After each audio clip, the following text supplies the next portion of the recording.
네, 화면 보이시나요? 네네, 잘 보입니다. 네, 오늘은 이제 제가 대회 원래 그 강의 일정상으로는 그 라이브 질의응답 시간이었는데 이제 오늘까지 좀 대회에 직접 적용할 수 있는 내용을 다루고 그리고 이제 다음 시간을 이제 질의응답 시간으로 가지면 좋을 것 같아서 오늘은 순서를 바꿔서 이제 데이터 어그멘테이션에 대해서 이제 소개를 드리려고 합니다. 그래서 이제 일반적인 데이터 어그멘테이션에 대해서 소개를 드리고 NLP 자연어 처리에서 하는 텍스트 어그멘테이션에 대해서 오늘은 다루도록 하겠습니다. 그리고 지난 과제는 이제 대외 데이터의 프리트레인드 임베딩을 이용한 모델을 학습을 하고 제출하는 것이었고요. 이제 대회가 이제 17일 남았죠.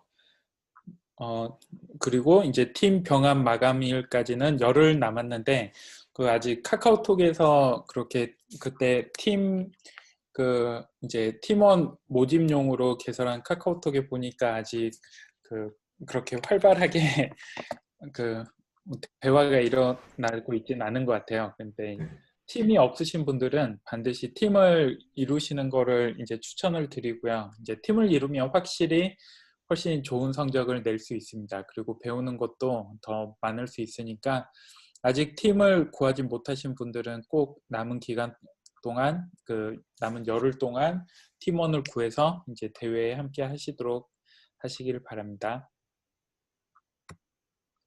네, 그러면 데이터 어그멘테이션에 대해서 이제 소개를 드릴 텐데요. 이제 데이터 어그멘테이션은 어떤 거냐면 기존에 이제 가지고 있는 데이터에 일정한 트랜스폼을 적용을 해서 학습이나 예측을 위한 데이터의 양을 늘리는 방식이에요. 그래서 이게 컴퓨터 비전에서 이제 이미지 데이터를 대상으로 일반적으로 많이 사용을 하는데 지금 여기에 그림에 보시면은 이제 오리지널 이미지가 이렇게 있을 때 어그멘테이션을 해서 이 한 장의 이미지를 여러 장의 이미지로 만들어주는 과정을 데이터 어그멘테이션이라고 합니다.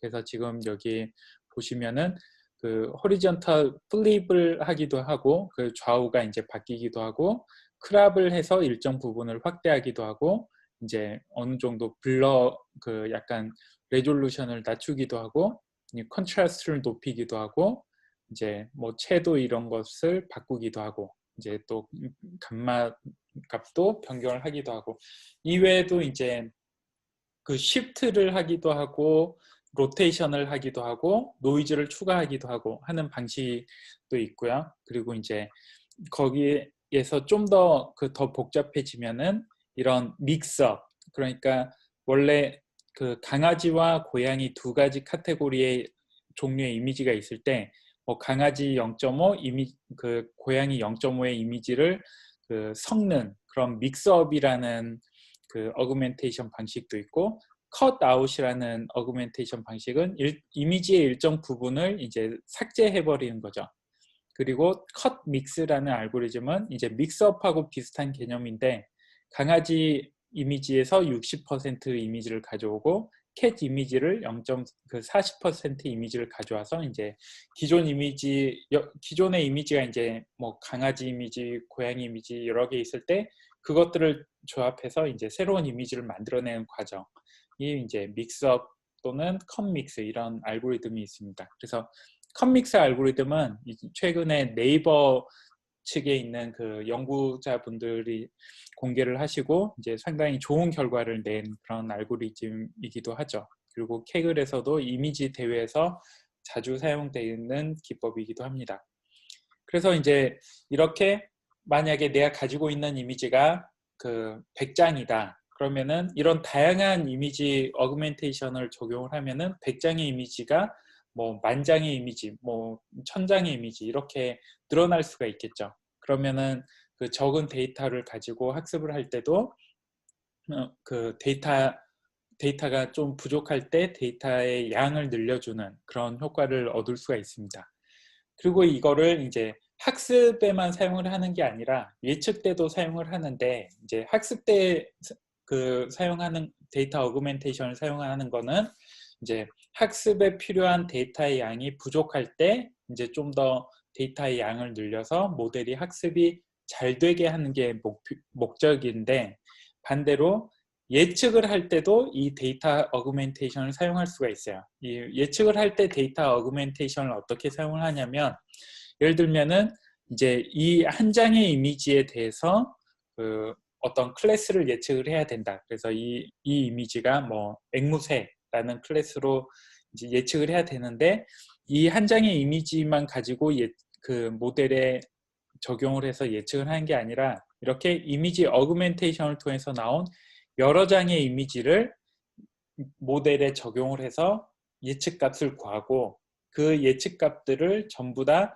이제 평균을 구한 값을 이제 최종 예측하는 값으로 사용을 하는 거죠. 그래서 예를 들면은 이 그 한 장의 이미지로 그 모델에 적용했을 때 이 이미지가 앵무새의 그 클래스일 확률이 예를 들어서 70%였다. 그러면은 바로 그 0.7이라는 값 하나만 모델이 이제 출력을 할 텐데, 이렇게 이미지 어그멘테이션을 통해서 이 이미지를 6장의 이미지로 늘린 다음에 뭐 첫 번째 그 호리존탈 플립 이미지는 0.6, 그 다음에 크랍은 0.9, 미디안 블러는 0.7, 뭐 이런 식으로 그 각각의 이미지에 대한 그 출력값이 나오겠죠. 그러면 이 6개의 출력값을 모두 평균을 취하거나 아니면은 또 맥시멈 값을 취할 수도 있어요. 그래서 맥시멈 값을 취하거나 아니면 평균 값을 취하는 이런 식의 방식을 이제 테스트 타임 어그멘테이션, 그래서 TTA라고 이제 합니다. 그래서 TTA가 실제로 그 머신러닝 대회, 이미지 대회에서도 굉장히 그 성능을 올리는데 그 유용한 방법으로 많이 사용이 됩니다. 그래서 트레이닝 데이터셋에서도 이미지 어그멘테이션을 하고, 테스트 데이터셋에서도 이미지 어그멘테이션을 하면 이제 학습 성능, 예측 성능을 이제 향상시키는데 아주 유용한 방식입니다. 그럼 이렇게 그 데이터 어그멘테이션을 실제로 할 때는 그거를 일일이 코드를 짜서 하나씩 그 해야 되냐? 이제 그렇지 않겠죠. 그 다른 머신러닝 그 태스크들처럼 이미지 어그멘테이션도 역시 오픈 소스 툴이 좋은 것들이 나와 있습니다. 그래서 이제 가장 쉽게 사용할 수 있는 것 중 하나는 이제 사이킷 이미지라는 사이킷런을 개발한 그런 개발진들이 이제 개발한 이미지 어그멘테이션 툴인데요. 이미지 그 처리 툴이죠. 이미지 어그멘테이션만 하는 게 아니라 이제 다양한 이미지에 적용할 수 있는 오퍼레이션을 지원을 하는 오픈 소스 패키지인데, 기본적으로 numpy 행렬로 저장된 이미지를 이제 변환하는 여러 가지 트랜스포메이션을 지원을 합니다. 그래서 사용하기 편리하다는 장점이 있는데, 근데 이제 어떤 대회에서 사용을 할 때는 아무래도 좀 그 성능이 빠른 성능의 이제 다양한 그 이미지 포맷을 지원하는 게 더 편리하겠죠. 그래서 그 캐글러들 중에 그 이 몇 분이 모여가지고 이 알부멘테이션이라는 패키지를 개발을 하셨어요. 그런데 이 패키지가 굉장히 빠른 성능을 자랑하고, 그리고 다양한 이미지 어그멘테이션을 지원하기도 하고, 또 특징 중 하나가 파이프라인 API를 제공을 해요. 이 파이프라인 API를 사용하면 여러 개의 이미지 어그멘테이션 그 기법을 하나의 파이프라인에 다 모아가지고 한 번에 그 적용을 할 수 있게 해주는 거죠. 그래서 그 이미지에 예를 들면은 뭐 지금 여기에 그 알부멘테이션을 사용하여서 그 파이프라인을 적용한 코드 예제가 있는데, 인풋 이미지가 한 가지 하나의 폴더에 다 들어있을 때 이제 예를 들면은 이미지를 그 호리존탈 플립을 하고 그 다음에 버티컬 플립을 적용하고 이제 확률은 이미지의 이 호리존탈 플립을 40%의 확률로 적용을 한다. 그러면 60%의 확률로는 이 그 호리존탈 플립을 적용하지 않는다는 이야기고요. 그리고 그 버티컬 플립은 80%의 확률로 적용을 하고 20%는 적용하지 않고, 그다음에 로테이션을 이제 50%의 확률로 하고, 그다음에 이제 스큐, 이미지를 이렇게 옆으로 약간 그 트는 거를 이제 뭐 이 정도로 하고, 그다음에 줌하는 거는 뭐 20%의 확률로 하고, 10개 하나의 이미지로부터 10개의 이미지를 만든다. 이렇게 하면은 이게 하나의 파이프라인이 되어서 이 인풋 폴더에 있는 모든 이미지에 대해서 이런 다양한 그 어그멘테이션 기법을 적용을 한 샘플을 이미지 한 장당 10장씩 새로 생성을 해서 여기 아웃풋 폴더에 자동으로 저장을 해주게 돼요. 그러면 이제 이 그 이미지 어그멘테이션이 적용된 이 아웃풋 디렉토리에 있는 이미지를 가지고 이제 모델을 학습을 하면 되겠죠. 이렇게 그 굉장히 뭐 대회에 적용하기도 편하게 돼 있고, 여러 가지 그런 그 어그멘테이션 기법을 적용할 수 있게, 조합해서 적용할 수 있게 해놨고, 또 성능도 다른 이미지 그 처리 툴에 비해서 굉장히 빠른 성능을 지원하고 있어서 요즘에는 이제 케글에서 가장 많이 사용되고 있는 이미지 어그멘테이션 라이브러리 중 하나입니다. 그리고 이제 케라스를 사용할 때는 텐서플로우 2.0 케라스를 사용할 때는 그 케라스 라이브러리 자체에 이 이미지 데이터 제너레이터라는 그 이런 비슷한 파이프라인식의 API를 제공을 해요. 그래서 여기도 보시면은 여러 가지 종류의 이제 이미지 어그멘테이션을 그 이제 디파인을 할 수가 있고, 그것을 이제 이런 데이터 젠 플로우라고, 이 플로우라는 그 함수를 사용하면은 이것도 역시 그 이제 인풋으로부터 모든 인풋 이미지에 이 이미지 어그멘테이션 기법을 다 적용을 해가지고 그 동일한 디렉토리에 이제 저장을 하고, 이제 저장할 때 앞에 그 프리픽스는 이런 걸 사용하고 이제 데이터 저장 포맷은 이걸 사용한다. 그리고 이미지 한 장당 20장의 그 이미지를 그 생성을 한다라고 이제 설정을 할 수가 있습니다. 그래서 케라스에서는 별도의 외부 라이브러리를 사용하지 않더라도 이 이미지 데이터 제너레이터를 사용하시면 이제 그 이미지 어그멘테이션을 사용하실 수가 있습니다. 그래서 이제 제가 여기에 링크를 걸어놨는데, 여기에 이 링크에 있는 노트북에 가시면은 그 다양한 종류의 이미지 어그멘테이션 툴을 그 비교 소개하는 그런 노트북이 있어요. 그래서 여러분 더 많은 그 이미지 어그멘테이션 툴에 대해서 아시고 싶으시면 이 링크에 가시면은 좀 더 그 다양한 그 종류의 라이브러리를 확인하실 수가 있습니다. 네, 혹시 이미지 어그멘테이션 아니면 데이터 어그멘테이션에 대해서 뭐 질문 사항이 있으신가요? 그 얼규멘테이션에서 방금 얘기하셨던 그 여러 샘플을 여러 개 더 만들어서 적용을 한다는 걸로 이해를 했는데, 네, 그 지금 말씀하셨던 게 호리존탈 플립하고 뭐 버티컬 플립 이렇게 다양한 요소를 어느 정도 그 어느 정도 확률로 이렇게 적용을 한다고 하셨잖아요. 근데 네. 이게 그 각 항목이 전부 다 독립적으로 적용이 돼서 샘플이 만들어지나요? 아니면 가끔 이게 두 가지 아니면 세 가지가 동시에 적용이 되는 경우도 발생하나요? 예, 그 모두 이제 확률에 따라서 다르겠지만, 이제 한 이미지에 여기에 예를 들면은 여기에서 5가지 종류의 어그멘테이션 트랜스포메이션을 지정을 했는데, 이 5가지 트랜스포메이션이 모두 적용될 수도 있겠죠. 이제 그러려면은 확률이 0.4 곱하기 0.8 곱하기 0.5 곱하기, 이게 첫 번째가 확률인지 모르겠는데 아무튼 이 확률을 전부 다 곱한 거니까, 사실 한 이미지에 이 5개 트랜스폼이 모두 적용될 확률은 상대적으로 굉장히 낮겠죠. 하지만 그 모두 적용될 수도 있다라고 보시면 됩니다. 네, 감사합니다. 네. 혹시 또 다른 질문 있으신가요? 교수님, 저도 질문 하나 있는데요.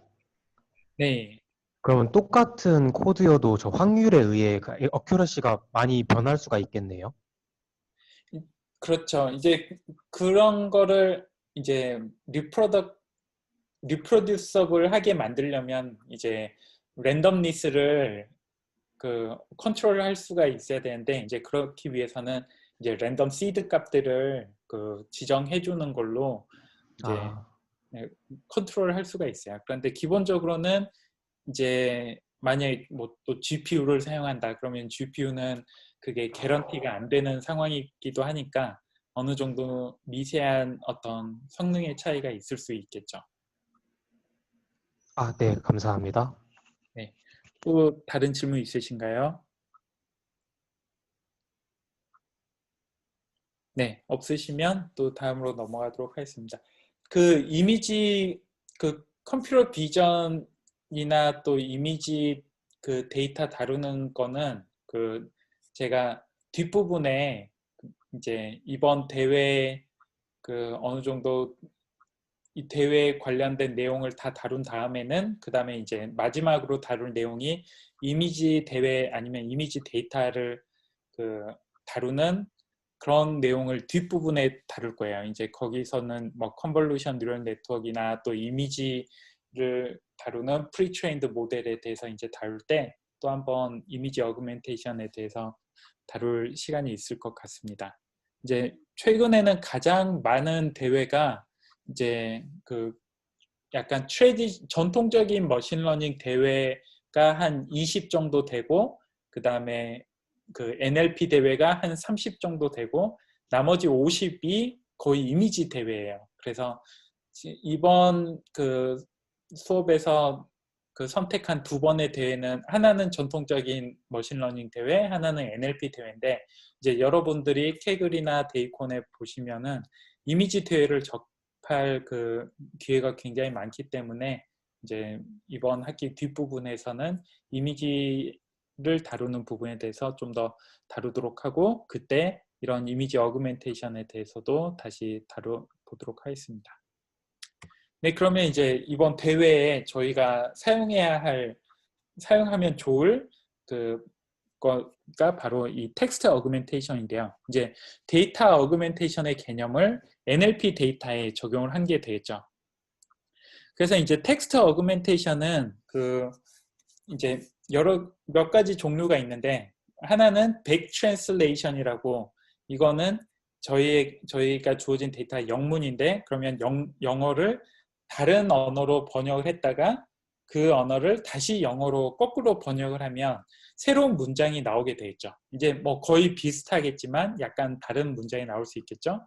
그래서 이제 그런 식으로 한 거를 그 변환을 하는 거를 백 트랜슬레이션이라고 해요. 그러면 기존에 원래 오리지널 센텐스가 있을 텐데 이 백 트랜슬레이션을 하면은 이제 뭐 불어로 했다 영문으로 전환하거나 아니면 한글로 번역을 했다가 다시 영문으로 번역을 하거나 그런 거 어떤 언어로 먼저 번역을 하냐에 따라서 이제 또 여러 종류의 그 백 트랜슬레이션 그 문장을 만들 수가 있겠죠. 그래서 하나의 문장을 가지고 여러 개의 문장을 이런 식으로 그 만드는 기법을 백 트랜슬레이션이라고 합니다.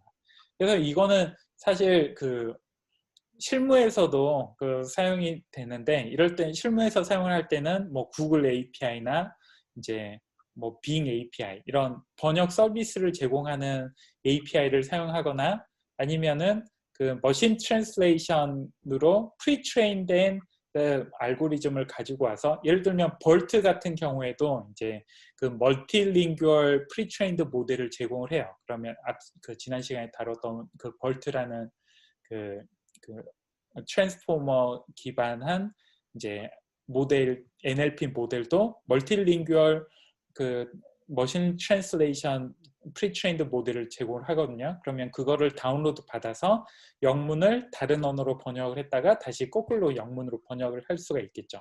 그래서 이제 그런 식으로 어그멘테이션을 할 수가 있고 그것보다 이제 좀 더 기본적인 어그멘테이션은 EDA, Easy Data Augmentation이라고 그 부르는 게 바로 시노님 리플레이스먼트. 이거는 이제 유사어를 그 어떤 단어를 유사어로 바꾸는 방식. 그래서 이게 원문이라고 하면 뭐 This article will focus on summarizing data augmentation techniques in NLP라는 문장이 있을 때 article이라는 단어의 그 유의어를 찾아서 write-up이라는 단어로 이제 바꿔주는 거죠. 그리고 technique이라는 단어도 method라는 단어로 이제 바꿔주는 이런 식으로 하면은 또 원래 문장과 그 다른 새로운 문장이 나올 수가 있겠죠.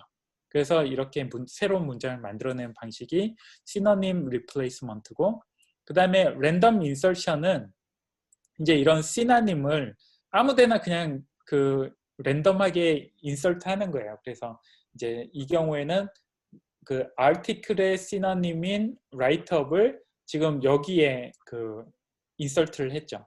이제 이렇게 되는 경우에는 뭐 문법상으로는 약간 그 틀린 문장이 나올 수가 있는데, 이제 그런 거와 상관없이 이렇게 그 넣었을 때 그 머신러닝 알고리즘의 퍼포먼스를 향상시킬 수가 있다고 해요. 그래서 이제 이렇게 랜덤 인서션도 하고 랜덤 딜리션도 하고 랜덤 스왑도 하고, 그래서 인서션은 집어넣는 거고 이제 딜리션은 지우는 거죠. 그래서 메소드 테크닉이라는 단어가 지워졌죠. 그리고 수합은 이제 이렇게 그 랜덤하게 두 단어를 수합하는, 그래서 테크닉이라는 단어와 아티클이라는 단어의 위치가 수합이 됐죠. 이제 이런 식으로 하는 그 어그멘테이션 방식을 EDA라고 합니다. 그리고 이제 지금 이 EDA 그 어그멘테이션은 단어 레벨에서 하는 거잖아요. 그런데 이제 단어 레벨이 아닌 센텐스 레벨 트랜스포메이션도 있어요. 그거는 뭐냐면 이제 셔플 센텐시스. 그래서 하나의 문장에 여러 개의 센텐스가 들어있을 때 이제 그 센텐스의 순서를 그 이제 뒤죽박죽 바꾸는 거를 셔플 센텐시스 트랜스포메이션이라고 하고, 그다음에 exclude duplicate은 여러 문장이 있을 때 이제 그 문장 중에 duplicate 중복 문장이 있으면은 중복 문장을 제거하는 그런 방식을 이제 뭐 그런 방식을 사용할 수도 있습니다. 그리고 또 캐릭터 레벨 트랜스포메이션도 있어요. 이제 캐릭터 레벨 트랜스포메이션은 이제 아마 이 예제 보면은 나올 것 같은데 제가 예제 추가를 안 했네요. 이제 이거는 어떤 게 있냐면 그 영어 단어에 보면은 그 알파벳 E를 3으로 바꾸기도 하고 그 다음에 A를 4로 바꿔서 쓰기도 하고, 이런 식으로 그 알파벳 그 캐릭터 중에 비슷하게 생긴 그 단어들을 이용해 가지고 이제 바꿔서 쓰는, 한글도 이제 그렇게 쓰는 경우들이 있잖아요.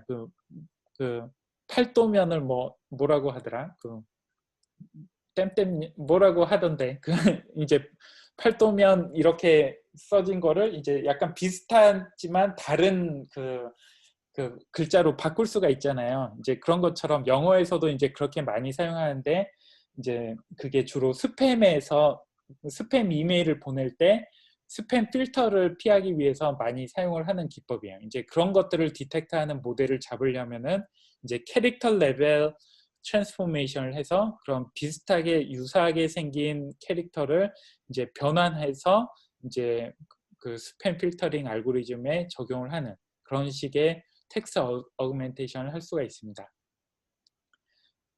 이제 그래서 그 텍스트 어그멘테이션 툴은 그 이미지 어그멘테이션보다는 아무래도 그 오픈 소스 툴이 많지는 않아요. 그래서 그 지금까지 최근까지만 해도 대부분의 대회에서 이제 대회 참가자들이 직접 이런 텍스트 어그멘테이션 툴을 직접 만들어서 사용을 많이 했었는데, 이제 최근에는 이 NLP 어그멘테이션, NLP 어그라는 오픈 소스 라이브러리가 나왔어요. 그래서 이 라이브러리에서 굉장히 다양한 종류의 그런 텍스트 어그멘테이션들을 지원을 하고 있습니다.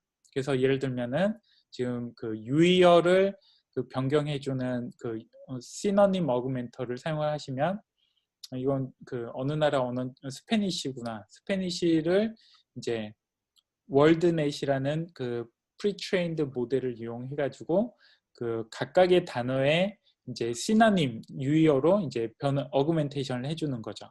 그래서 지금 여기에 보면 한 문장을 넣으면은 한 문장을 출력을 하잖아요. 이제 여러분 그 저희 대외 데이터에 보시면은 그 데이터가 매트릭 안에 여러 개의 문장이 있을 때는 여러 문장을 입력으로 넣으면은 이제 그 여러 문장이 출력으로 나와요. 그래서 이것을 일일이 하지 않으셔도 되고요.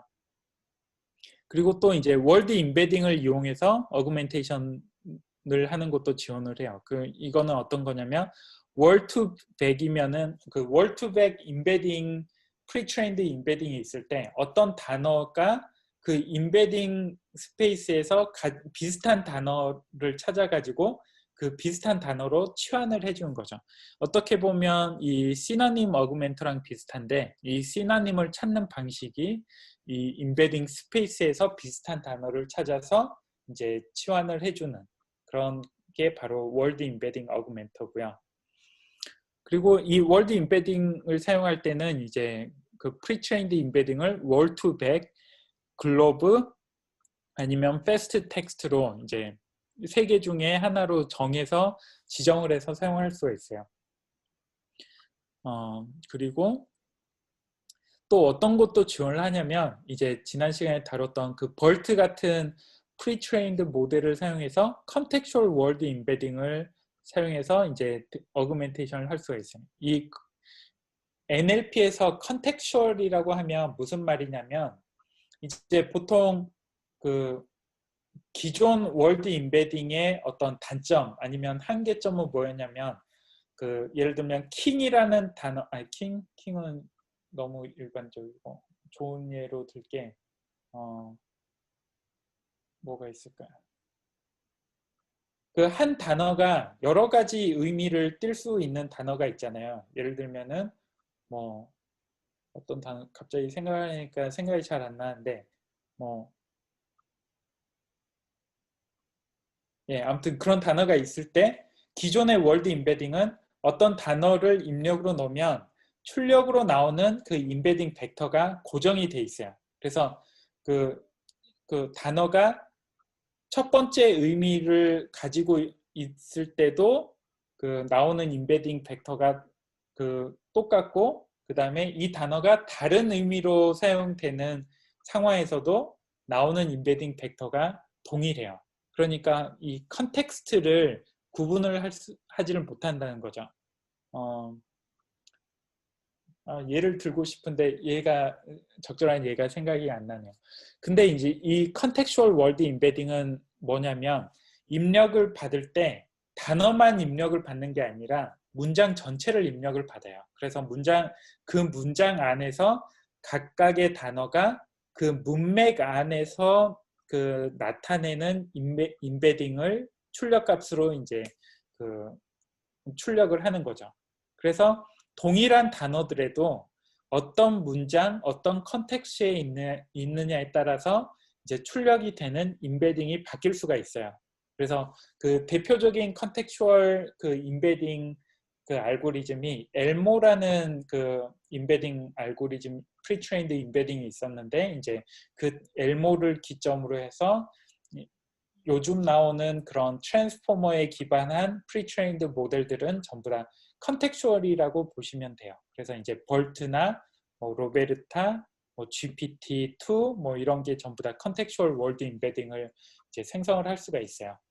그래서 이 컨텍슈얼 월드 임베딩을 보시면은 이 그 단어를 치환을 할 때 그냥 그 단어가 그 단어에 객관적으로 가장 가까운 어떤 단어를 찾아서 치환을 하는 게 아니라 그 단어가 이 문장의 어떤 컨텍스트를 봤을 때 가장 비슷한 단어로 이제 변환을 해서 이제 그 어그멘테이션을 하는 그런 방식이에요. 그러니까 굉장히 어떻게 보면 그 가장 스마트한 어그멘테이션 방법이라고 할 수가 있겠죠. 대신에 이제 벌트는 월2백이나 글로브 패스트 텍스트보다 훨씬 그 방대한 그런 프리트레인드 모델이기 때문에 이제 사용을 하실 때 이제 그 좀 더 시간이 걸리는 그런 단점은 있을 거예요. 혹시 여기까지 텍스트 어그멘테이션에 대해서 그 질문 있으신가요? 한 가지 궁금한 사항이 있는데요. 네, 그럼 결국은 그 텍스트 아규멘테이션을 이용을 하면요. 이제 다른 이제 이렇게 버튼이나 그런 것들 이용을 하면요. 이미 외부 데이터에 있는 것들을 이제 끌어다 가지고 와서 이제 동의어나 뭐 여러 가지 삽입을 한다거나 수합을 한다거나 그런 걸 처리를 하는 거잖아요. 그렇죠. 근데 이렇게 사용하는 것이 이제 어떻게 보면 외부 데이터를 사용하는 것이기도 한 것 같은데, 만약 대외 규정 같은 거에 보면 막 외부 데이터는 사용이 불가능하다라고는 하지만 이제 데이터 사전 처리할 때는 또 이러한 인베딩을 사용을 할 수 있다고는 이때 규칙에 있다는 적어 놓긴 하셨는데, 네, 이렇게 저희가 이제 텍스트 아규멘테이션으로 새로운 데이터를 이제 만들어서 사용하는 것이 이제 외부 데이터를 사용하는 것으로 보는 게 맞는지 아니면 그렇게 보지 않아도 되는 게 맞는지가 살짝 궁금한 것 같습니다. 그거 한번 질문을 올려봐야 될 것 같아요. 이제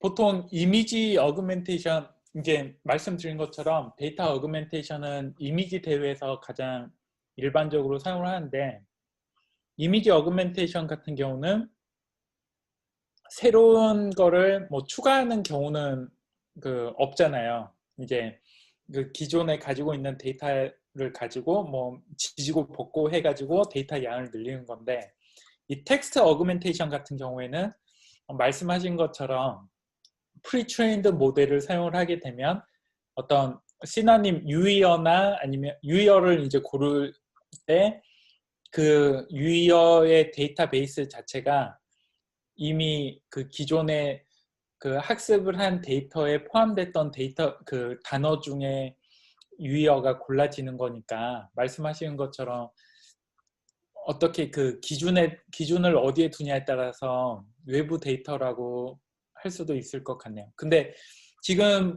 지금까지 게시판에 올라온 글이 이제 딱 그 두 가지 글이 이제 이 전처리에 대한 거랑 그다음에 프리트레인드 모델에 대한 건데, 거기까지만 봤을 때는 제 느낌으로는 데이터 전처리까지는 어떻게든 그 프리트레인드 모델이나 어떤 프리트레인드 임베딩을 사용하는 게 무방하다라고 이제 말씀을 하신 것 같은데, 다시 한번 그 게시판에 그 질문을 올려가지고 운영진의 컨펌을 받는 게 좋을 것 같네요.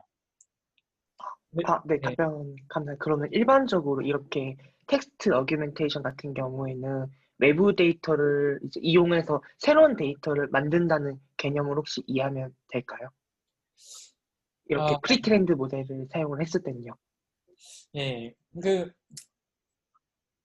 아무래도 추가되는 그 데이터의 양이 단어가 그 추가되는 새로운 단어의 그 포션은 굉장히 적기는 하지만, 아무래도 기존의 데이터에 없는 그 단어가 새로 추가가 될 수가 있기 때문에, 예, 그렇게 볼 수도 있겠네요. 한 번도 그 부분에 대해서 생각해 본 적이 없는데, 지금 그 성현 학생님 질문을 받고 생각을 해보니까, 예, 그렇게 해석을 할 수도 있겠다고 생각됩니다. 그런데 이제 보통 NLP 대회 지금까지는 그 프리트레인드 모델 자체를 거의 다 허용을 했어요. 지금 이 데이콘 대회에서 모델링 단계에서 프리트레인 모델을 금지한 거는 이제 좀 약간 그 특별한 경우고, 일반적인 그 케이글 대회나 다른 NLP 대회 보면 프리트레인드 모델을 그냥 다 사용할 수 있게 하거든요. 이런 경우에는 그 이론의 여지가 별로 없이 사용해도 된다라고 보셔도 되는데, 이제 지금 같은 상황은 이제 모델링 단계에서는 사용하지 말고 그 다음에 외부 데이터도 사용하지 말아라라는 규정이 있기 때문에, 이제 그 부분에 대해서 이제 운영진의 컨펌을 받을 게 필요할 것 같아요. 네, 좋은 답변 감사합니다. 네, 또 질문이 있으신가요?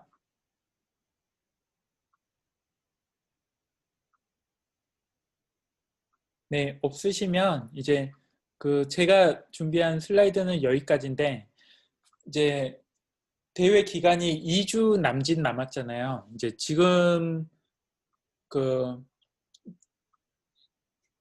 이제 적용할 수 있는 어떤 기본적인 방식들은 제가 소개를 드린 것 같아요. 이제 TF-IDF나 카운터 벡터라이저, 해싱 벡터라이저를 사용해서 일반적인 전통적인 ML 알고리즘을 적용할 수도 있고, 아니면은 이제 딥러닝 알고리즘을 사용을 하려면은 이제 LSTM이나 리커런트 뉴럴 네트워크, 리커런트 뉴럴 네트워크를 사용해서 이제 하나의 그 문장을 하나의 시퀀스로 보고 그 딥러닝을 적용할 수도 있고, 그리고 또 딥러닝을 적용할 때 이제 월드 임베딩, 프리트레인드 월드 임베딩을 사용할 수도 있고, 또는 이제 그 오늘 다룬 것처럼 데이터 어그멘테이션을 사용할 수도 있다.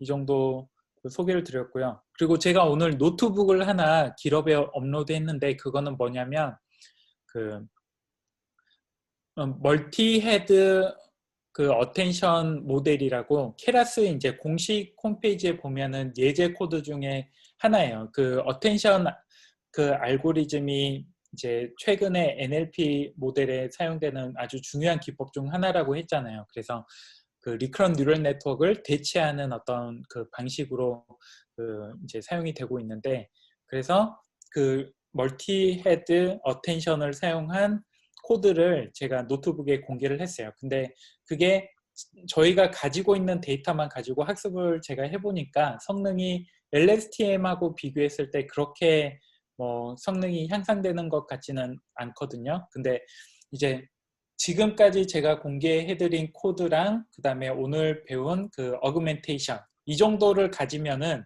이 정도를 조합하시면은 이제 대회에 그 적용할 수 있는 어떤 테크닉은 이제 다 가지셨다고 보시면 돼요. 그러면 이제 이걸 가지고 남은 2주 동안에 어떻게 잘 만들어서 이제 모델을 만들어서 좋은 결과를 내느냐, 이게 이제 관건인데, 지금 처음 그 개념들을 배우셨으면은 실제 적용을 할 때는 아무래도 좀 다양한 코드들, 다양한 예제들을 접하시면 더 좋잖아요. 이제 그러면은 이제 더 이해도 잘 되고, 이제 대회에 적용할 때도 좀 더 아이디어도 얻기 쉽고. 그래서 이제 지금 K글에 보시면은 이 트윗 센티먼트 익스트랙션 그 대회가 이제 5개월 전에 끝난 대회인데, 이거는 피처드 컴피티션이었어요. 그래서 비교적 난이도가 있는 컴피티션이었고, 이제 여기에 공개된 솔루션들은 좀 더 그 성능에 집중한 그런 그 모델들이 여기에 노트북에 공개가 돼 있어요. 그리고 이 Real or Not NLP with Digester Twist, 이거는 그 플레이그라운드 컴피티션이에요, 케글에서. 그래서 플레이그라운드 컴피티션은 피처드 컴피티션보다는 난이도가 한 단계 낮고, 대신에 이제 사람들이 좀 더 접근하기 쉬운, 이해하기 쉬운 그런 코드들을 공개를 많이 해요. 그래서 성능을 뭐 최대한 끌어올리는 것보다 이제 다양한 그런 방법들을 소개를 하는 노트북이 많이 올라오기 때문에, 이제 여기 보시면은 도움이 되실 만한 그런 노트북을, 자료를 많이 찾으실 수 있을 거예요. 근데 이제 한 가지 주의하실 점은, 저희 대회는 프리트레인드 모델을 모델링에서 사용할 수가 없기 때문에, 이제 지금 이 트윗 센티먼트 익스트랙션 이 대회에 보면은 거의 다 프리트레인드 알고리즘을 사용해서 이제 퍼포먼스를 끌어올리는 그런 코드들이 많은데, 이제 프리트레인드 모델을 사용한 노트북 같은 경우에는 이제 참고하실 때 이제 저희 대회에서는 사용할 수 없다라는 점 주의하셔서 이제 보시면 될 것 같습니다. 네, 그래서 이제 이 두 대회 그 노트북 페이지, 여기 여기 트윗 센티먼트 익스트랙션 노트북, 리얼 or not NLP with digester twin 노트북, 여기 두 개 사이트 가셔서 이제 참고 잘 찾아보시기 바라고요. 그다음에 이 Real or Not 이 NLP with Digester Twin 노트북에 보면 NLP Augmentation BERT라는 노트북이 있어요. 이제 여기에 보면은 그 NLP Augmentation에 대해서 다룬 노트북이 이제 이 사이트에 있는데 여기에 링크에 가셔서 또 한번 확인해 보시기 바랍니다. 네, 그러면은 이상입니다. 저 네, 혹시 수고하셨습니다. 예. 네네. 이번 수업과 관련 내용은 아닌데 한 가지 더 질문 드려도 될까요? 네, 그 예. 예전에 이제 GPU를 사용했을 때가 CPU보다 성능이 더 안 좋고 그리고 고정된 정확도를 내기 위해서는 시드를 사용을 해야 하신다고 말씀하셨잖아요. 그런데 그 이제 성능은 GPU랑 CPU랑 이제 accuracy 상으로는 둘 다 그 차이가 그 뭐 어느 쪽이 더 성능이 좋다 이렇게 할 수는 없고요. 이제 GPU에서는 랜덤리스가 컨트롤이 이제 안 되기 때문에 이제 어느 정도 랜덤리스가 있기 때문에 CPU에서 랜덤리스를 컨트롤했을 때보다 뭐 성능이 약간 높게 나오거나 약간 낮게 나올 수 있는 거죠. 네네. 그리고요. 막 네. 찾아보니까 멀티 스레드를 사용했을 때랑 싱글 스레드를 사용했을 때에도 약간 리프로듀스에 있어서 약간 영향을 끼친다고 하는데 그 부분이 살짝 이해가 안 돼서 혹시 그런 견해에 대해서 여쭤보고 싶습니다. CPU 사용했을 때는 그 시드를 다 설정해 주면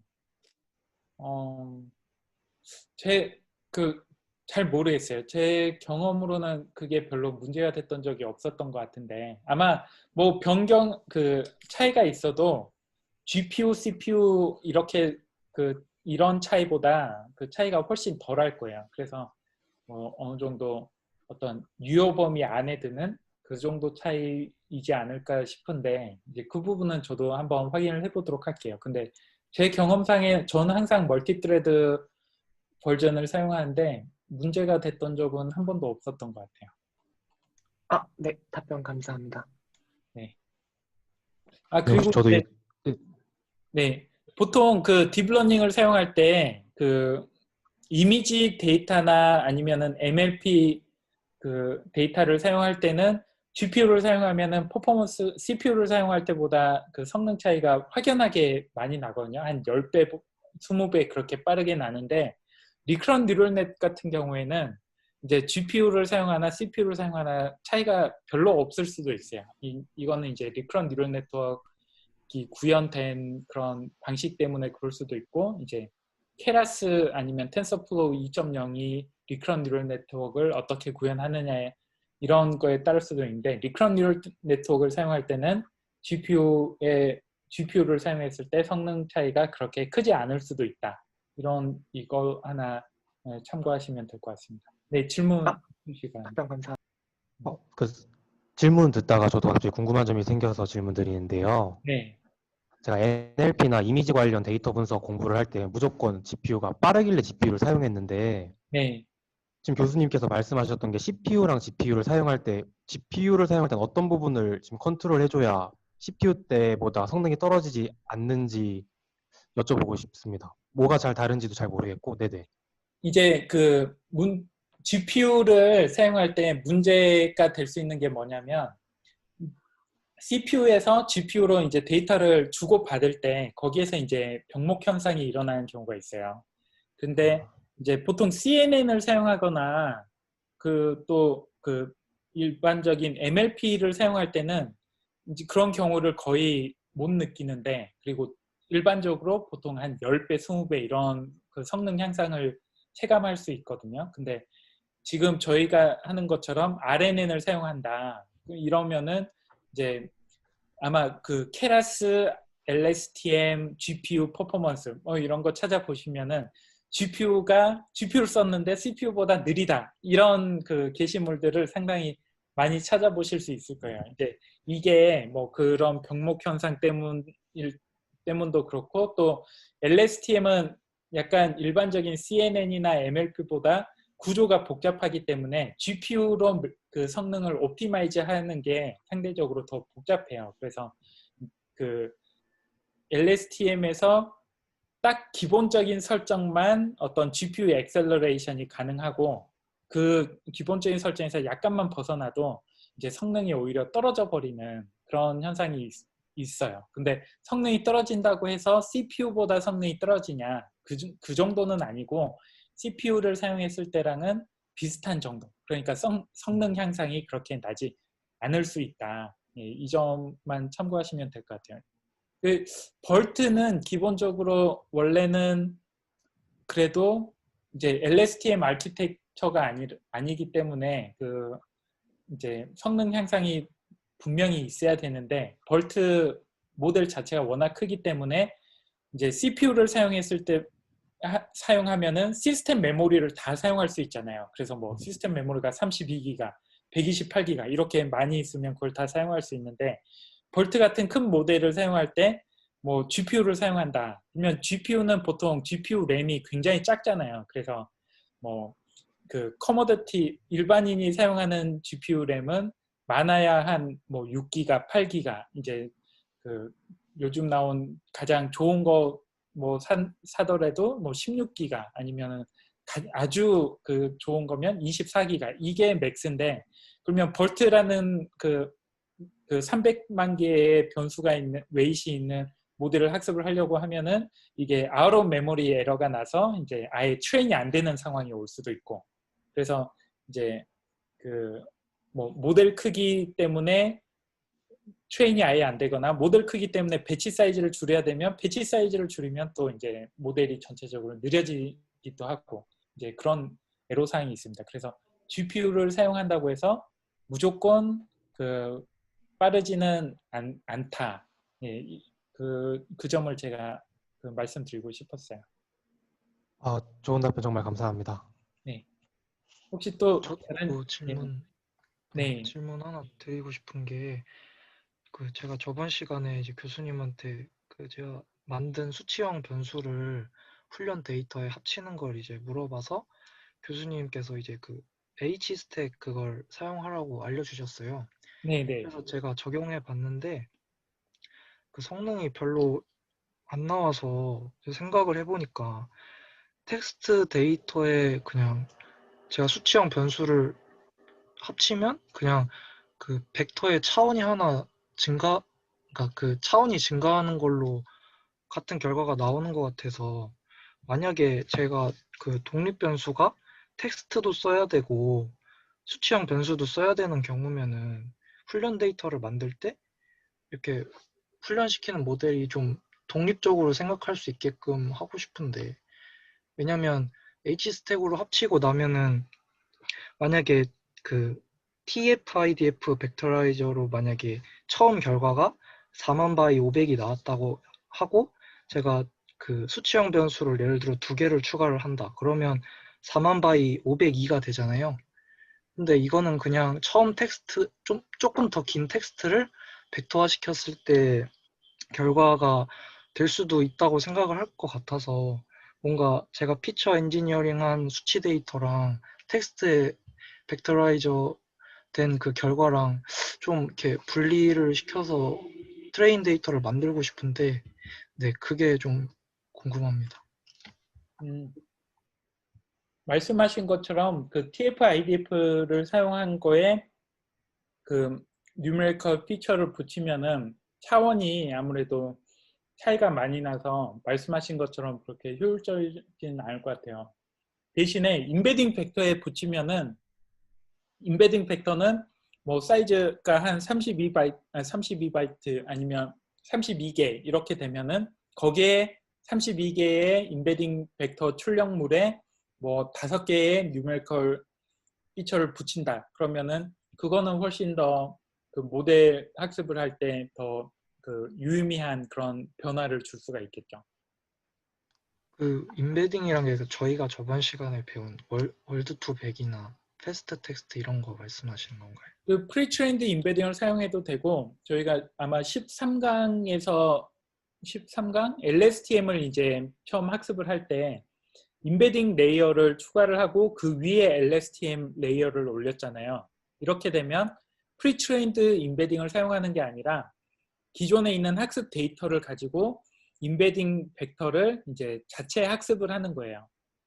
그래서 그 노트북을 한번 보시면은 이제 그 인베딩 레이어의 출력물이 바로 각각의 워드를 32 그 이제 인베딩 사이즈에 따라서 32개의 벡터나 아니면 64개의 벡터로 변환하는 그 코드가 있는데 이제 그 경우에는 그 이게 케라스에서 사용을 하기 때문에 numpy h 스택을 사용해서 붙일 수는 없고 케라스에 보면은 concatenate라는 레이어가 따로 있어요. 그러면은 그 concatenate라는 레이어를 인베딩 레이어 위에 얹어가지고 그 인베딩 레이어에서 나오는 출력물과 그 이제 뉴메리컬 피처를 새로 받은 입력을 그 두 개의 입력을 이제 concatenate 레이어로 보내서 concatenate 레이어에서 하나의 입력으로 합쳐서 다음 레이어로 보내는 그런 방식을 취할 수 있을 것 같아요. 그 부분에 대해서는 제가 그 예제 노트북을 하나 공유하도록 할게요. 그거 아마 케라스 공식 홈페이지에도 보면 그 concatenate 하는 그 예제가 있었던 걸로 기억을 해요.